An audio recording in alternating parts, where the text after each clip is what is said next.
สบายดีเนาะสบายดีตอนเช้าๆเนาะพ่อแม่พี่น้องสุขหมองสุบอนเนาะมื้อนี้มาพ่อกับข้าพเจ้าคือเก่าคือเดิมเนาะมื้อนี้พาพี่น้องตื่นแต่เช้าๆห้องกับแกะขี้ตาป้าไปรอหาเห็ดสมปีนำกันเนาะได้ยินเพิ่นว่ามันเกิดน้ำพ่อได้อ้อได้แกงเนาะพี่น้องเนาะไปจะรอหาเห็ดเหมือนกันตอนนี้เนาะเฮาก็เดินทางมาหอดบอนหาเห็ดว่าสันซะได้ยินเขาเจ้าว่าเห็ดก่อเกิดเนาะพี่น้องพวกเห็ดก่อเห็ดหนาแหล่แวบๆอ๋อพอแล้ว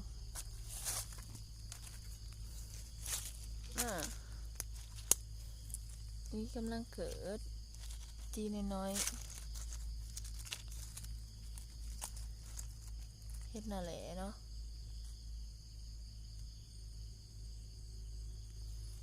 พอดีกำลังงามๆเลย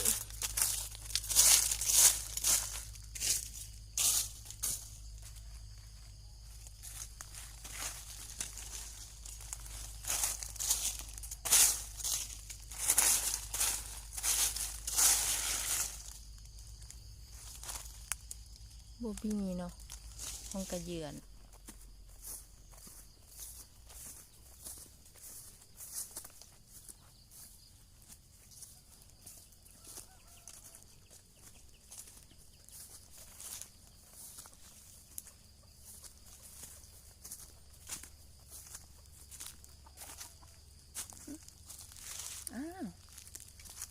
พี่น้องพอแล้วเฮ็ดปวกผ่านว้าว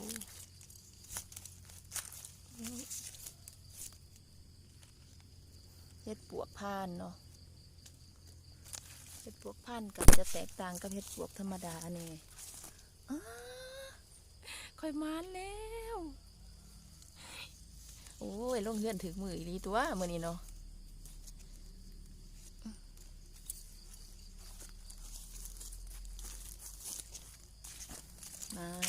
มันขอบใจเจ้าที่เจ้าทานท่านลูกท่านหลาน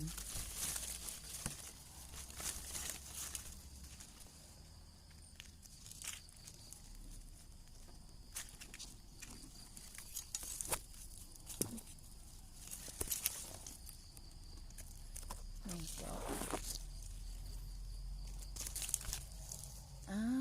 พี่น้องป้าอะไรปากดังคนสิมาเห็นข่อยแบบนี้แล้วนี่คือเฮ็ดปวกผ่านเนาะพี่น้องโตเนื้อใหญ่ดูไ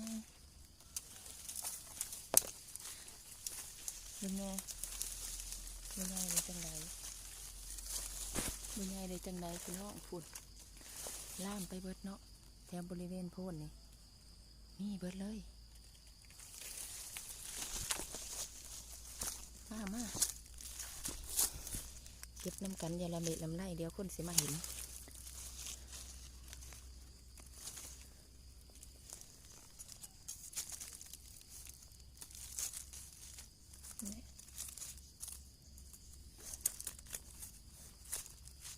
ดูไงความใหญ่ของเห็ดปกพานนะพี่น้องอันนี้ยังเสามืดอยู่มันก็เลย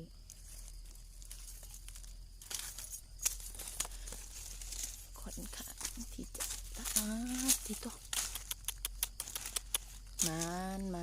มัน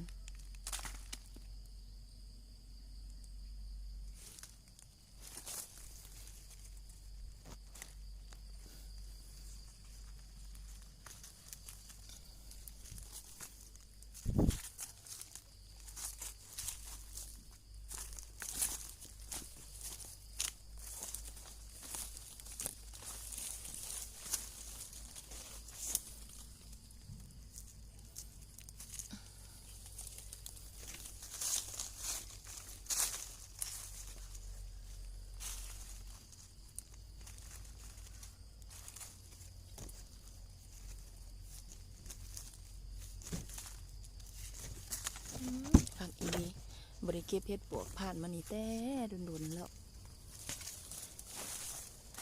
ขนาดเสือเลยว่าข้าพเจ้าสิได้มาพอในมื้อนี้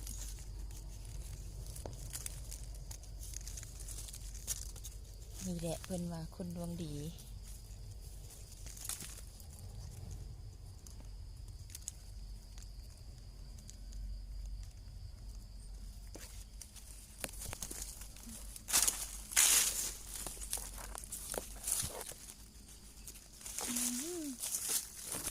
ความใหญ่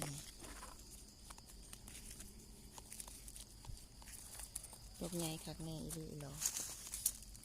มาผู้เดียวเนาะเลยบ่มีผู้จับกล่องให้คุณแม่พี่น้องนี่คือเฮ็ดปวกพานดอกนาออกเหลืองหน่อยหนึ่งหอมเลย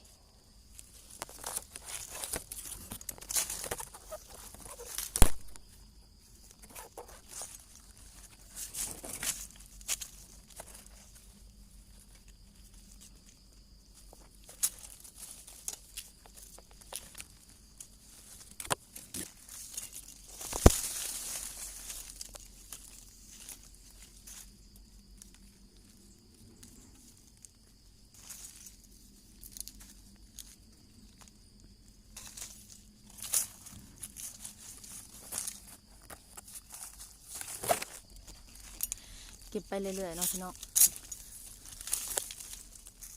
ถือว่าตั้งแต่เกิดมาเป็นคนโอ้ยหอมเด้ใจละลายเพราะว่าปกติแล้วเฮาสิได้เก็บแต่แบบเฮ็ดปวกทั่วไปเฮ็ดปวกธรรมดาเนาะเฮ็ดปวกผ่านนี่บ่ค่อยสิได้พอได้เห็นเนาะถือว่ามื้อนี้โชคดีหลายที่ได้มาพอโอ้ยขนาด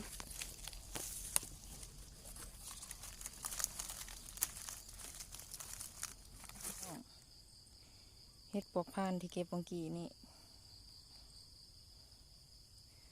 กระตาข่อยเกือบมันเต็มเนาะเฮ็ดหมู่หนึ่งแต่ว่าเดี๋ยวเฮาสิไปเลาะหาเฮ็ดสมปีเนาะเถื่อว่าพอได้เพิ่มได้เติมกันถือว่ามานแต่เช้าอีหลีมื้อนี้เนาะ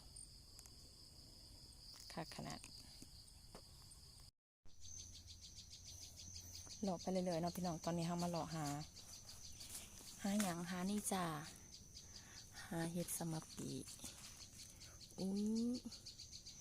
สวยงามตามท้องเรื่องงามแท้งามว่านะเจ้า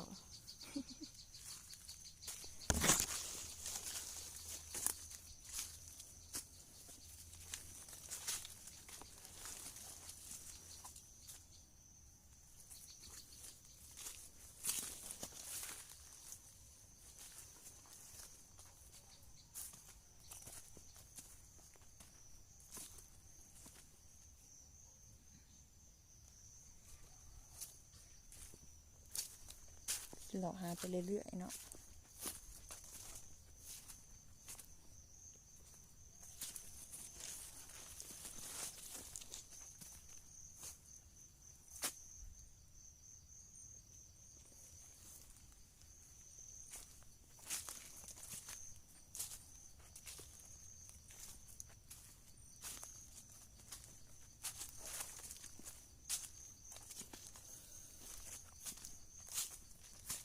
กำลังเกิดเนาะเฮ็ดสมาธิแต่ค่อนข้างที่จะ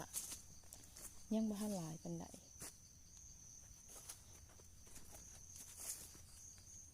แน่เกิดอยู่สิเลยไม่เห็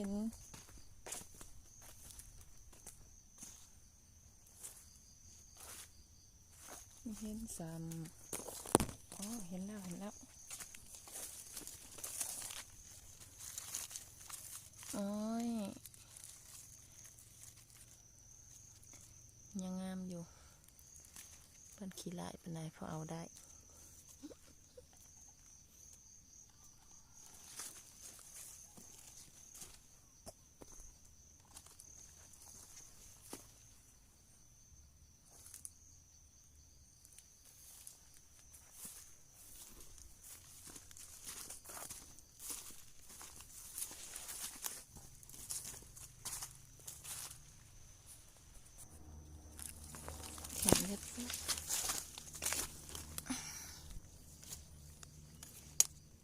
นี่เนาะพี่น้องคือเฮ็ดน่ะแหละ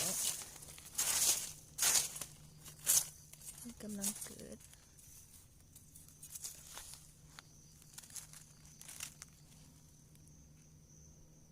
ดอกน้อยๆพอดีเนาะเบาดังบ่ได้ยันคนได้ยิน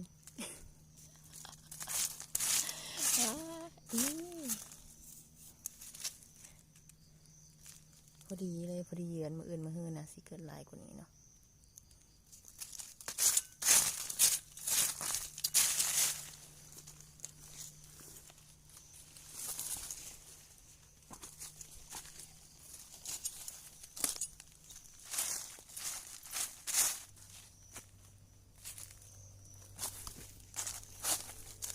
อีกแล้วจ้า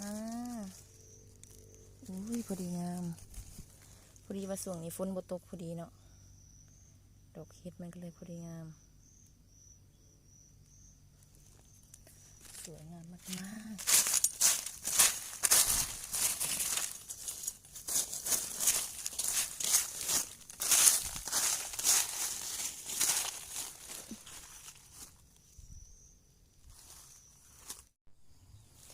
นี่เนาะพี่น้องคือผลงานของมือนี้เนาะ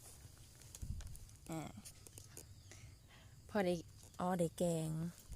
ได้เฮ็ดปลูกพานเนาะได้ลายน้ำเฮ็ดปลูกพานสำหรับเฮ็ดสมปิหรือว่าเฮ็ดนาแหละนากรรมกะเพิ่นกำลังเกิดกำลังเยือนเนาะกสิบทท่านใดลายปานใด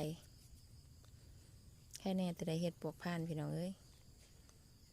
ดอกเป่งๆบากใหญ่หอมห้วยอยู่เฮ็ดปลูกพานโดนสิได้เทื่อนึงเนาะก็เป็นเฮ็ดนั่นแหละฝากกดไลค์กดแชร์กดกระดิ่งติดตามเพื่อเป็นกำลังใจให้ผู้ค้าในกันแล้วกันเนาะกับช่อง YouTube สีไผ่สาวบรรณาพาเลาะสำหรับมื้อนี้ไปก่อนเด้อพี่น้องสบายดี